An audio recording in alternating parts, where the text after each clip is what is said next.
Bratby here in Zurich. I am. At the ADC Creative Days, you just had a keynote. What was the motto of the keynote? Well, thank you for asking, because we didn't even get to it. The title was "You Don't Drift to Success." And I think we chose that idea because there is an important shift in people's thinking that needs to happen. And by people, I actually mean women, which is that a lot of women tend to think, if I just work really hard, if I just overperform, deliver results, then the rewards will come. I'll get the promotion, I'll get the salary increase, I'll get everything that I always hoped and dreamed of, right? And the reason that we titled it "You Don't Drift to Success" is because actually It's not true. it's not, you don't you don't automatically get everything that you want. Yeah. You have to not work for it. You're working hard enough. You need to ask for it, right? You need to take control of your career. You need to start the conversations with the right people that you need to have to leverage all those wonderful results that you are delivering. Right? Why is that so much worse, or why can't women do this so well, like men can?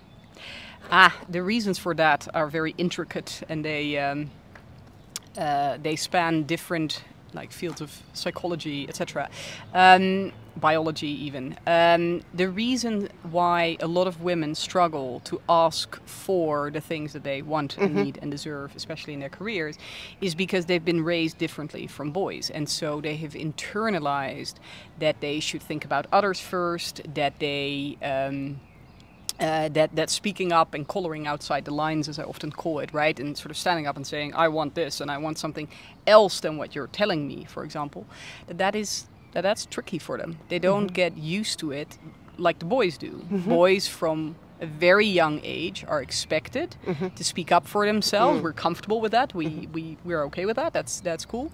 They are often really focused on the hierarchy and where they sit in the hierarchy. Everything is sort of a competition, whereas it's, like I said earlier, the opposite for girls. They are raised to, make friends, don't be too difficult, focus on what do we have in common, and that goes against raising your hand and saying, I want, I can, I need, and so there's a shift in women's thinking that need to happen, where they go from hoping and thinking that things will be handed to them based on their great work to realizing that's not how it's done in business. And I need to speak up for myself. You actually help women. That's your job. You have a program going 10 weeks. How do you teach women to stand up for themselves? I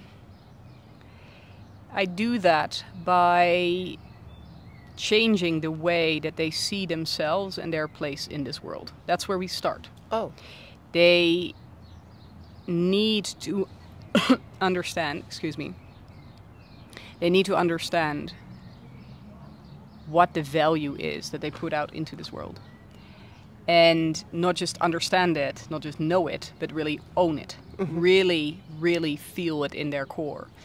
And when what's ultimately raising of ambition, when that happens, then we add to that the skill set of, now that you want it, now that you understand why you should have it, right? How do you then do it in a way that gets results? And that is different for women than it is for boys, right? So the techniques that men can use to have these conversations, by and large, don't work for women.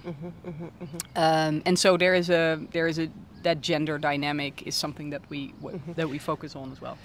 Could you maybe give us like 3 major points that actually help us without doing your 10-week program, which we will promote.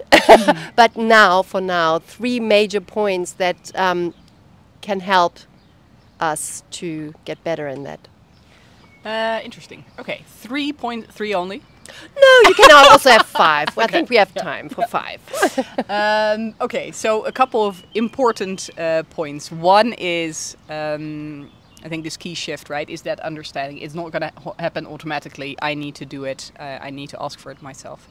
The other thing that I think is really important for women to understand is that doing this will improve the relationship that they'll have with their boss or their future boss, which is the opposite of what most women believe, right? They're afraid that by asking for themselves, by asking for more salary or for a step up, that their boss doesn't like them so much. That carefully crafted relationship that they've worked on for so many years, right, comes crumbling down.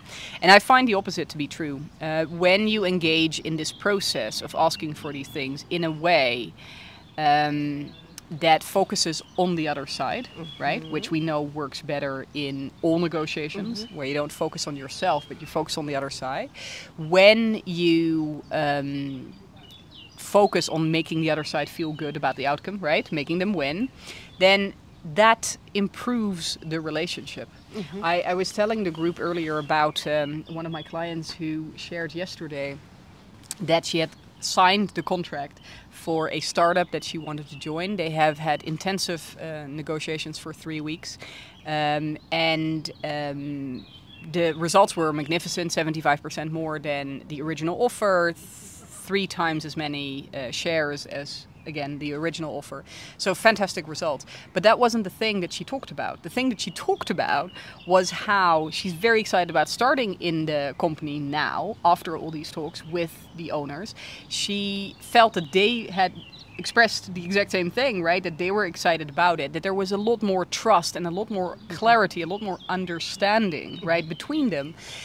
And that was the big win, right? So the relationship improved as a result of her not just saying, oh, wonderful, thank you for the offer, I'm signing here and I'm starting tomorrow, right? But instead really taking herself seriously, taking this process seriously and engaging in it at the level that she did. So not just very real results in terms of numbers, but much more that relationship that improved so much. So I think that's a really helpful, different understanding. And the other thing I would say is don't take things so personally, man. Because that's awkward, right? Because when we make it personal, we get our ego wrapped into it, and there's a whole host of sort of unhappiness. So don't do that. Instead, focus on the data, focus on the research, right? Why is it that you believe that the thing that you're asking for is a fair one?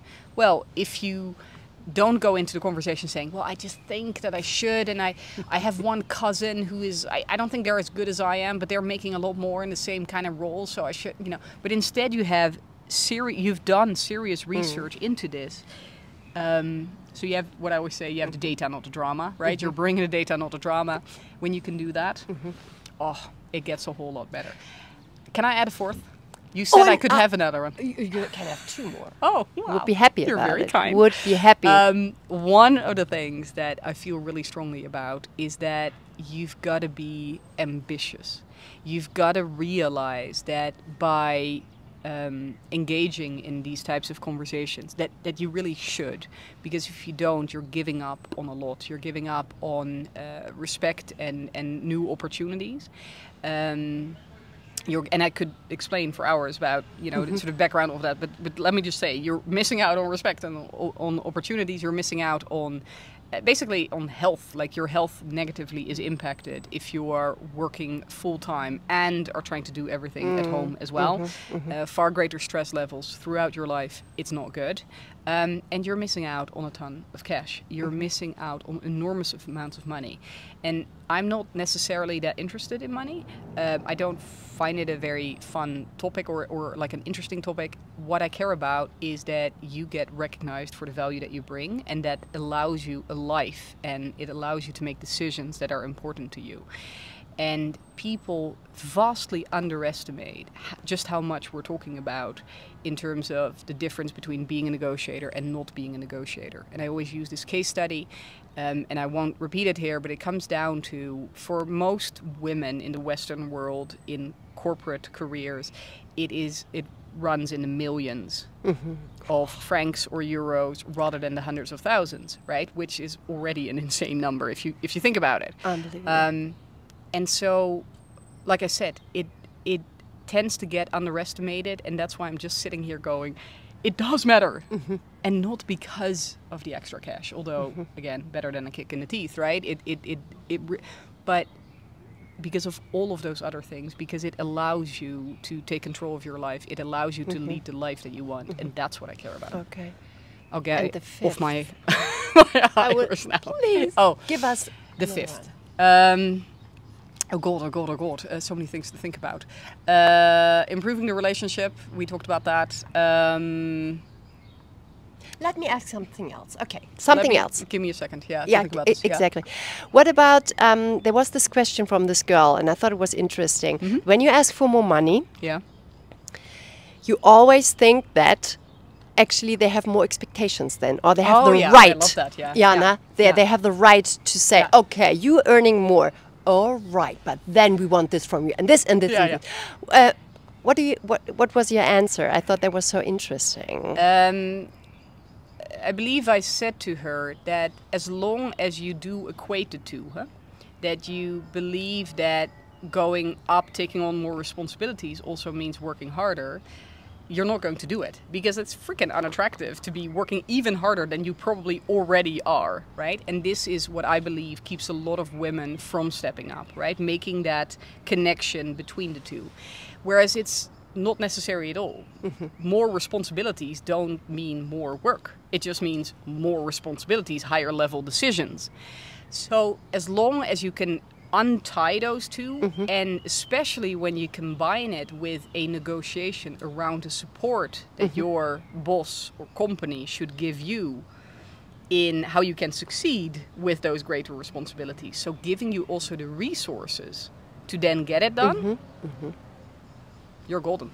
All right. But it starts with the understanding that the two are not the same at all. Exactly. Not at all. And this is also a reason why it holds us back as women to ask for more, because then you think like, oh my God, no, I'm already like, ugh. I'm so tired. I don't want more work. Exactly. I get it. 100%. Oh, right. So you need to understand the difference before you can do anything about it. Yeah, right. But then following it up with that practical piece of actually asking for that support.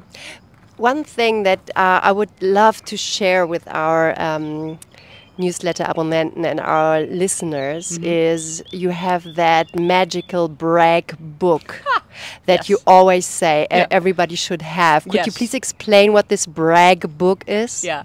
So first up, you can use a different term. You can use a different name if you're uncomfortable with the word bragging, which a lot of people are.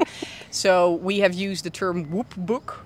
We have used the term yay journal. There have been another that I have forgotten in the meantime, but brag book, whatever you call it.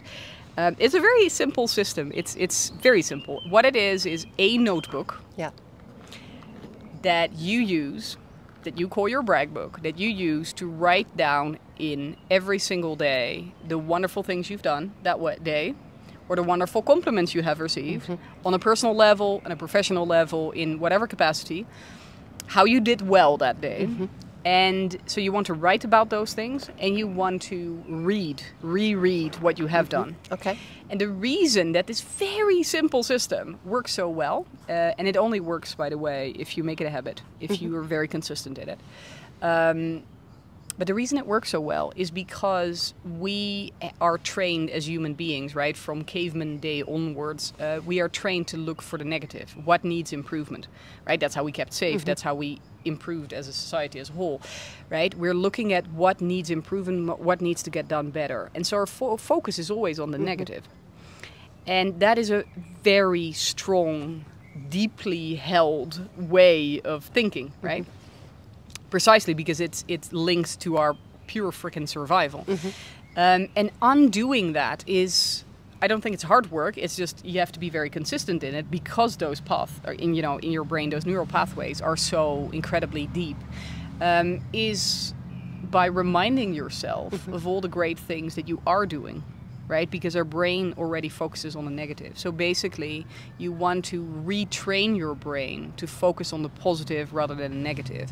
And my way of retraining my brain and what I teach my clients is this incredibly simple system of a brag book, but that has, when used consistently, has tremendous effect on how women see themselves, because, like I said, it refocuses their attention. And what's fun is it's basically what it does, and I'm going to explain it like a 4-year-old can explain it, just that's the level that I understand this sort of brain work at, but is really that that when you instruct your brain, basically, tonight or tomorrow morning, I need to write down 5 things I did well this day, right? Because it's become a habit, right? When you instruct your brain that it needs to have those examples, the entire day it will start scanning the world for what am I doing well, right? Because it has that instruction, and so it's just living up to those expectations. And so instead of focusing on, oh, I did that presentation and I didn't get this right, or I did that whatever it is, right? This project and finalized, and your brain has been instructed to focus on the positives. So it just goes and looks for those positives, and it starts filtering those out rather than just how you buggered up, right?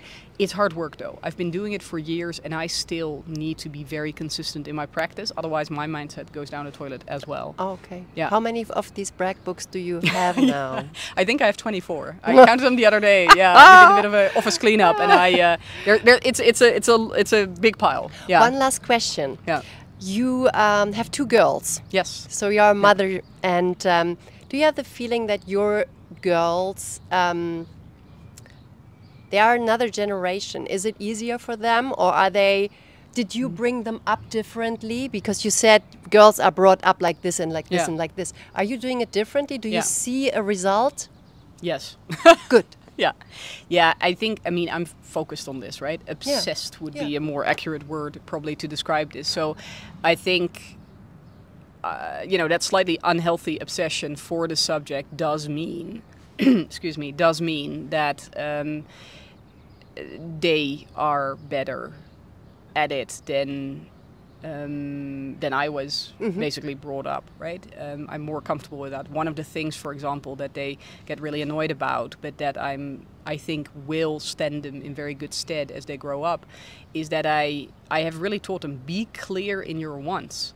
If they're being vague, if they say, oh, Daddy got all these ice creams today, and then they trail off, I'm like, so?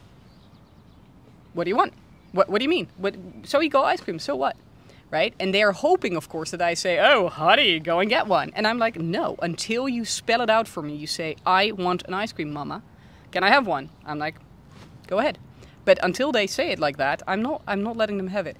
And it sounds maybe I sound like, I don't sound very nice doing that. But for me, it's so important that they don't rely on other people, that they're clear in what they want, that they also think to themselves, what do I want, right? That they are clear for themselves.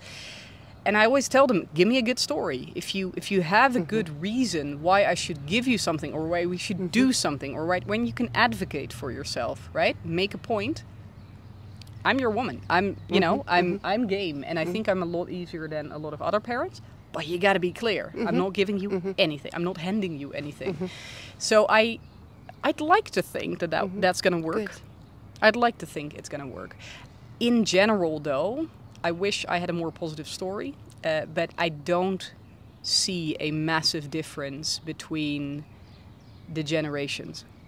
In fact, the research shows that it's changing now a little bit, but the research showed that between the generations of our mothers, I'm categorizing us as the same, and then our mothers, that we have actually gotten worse at communicating our needs than they did before, especially when it comes to our careers.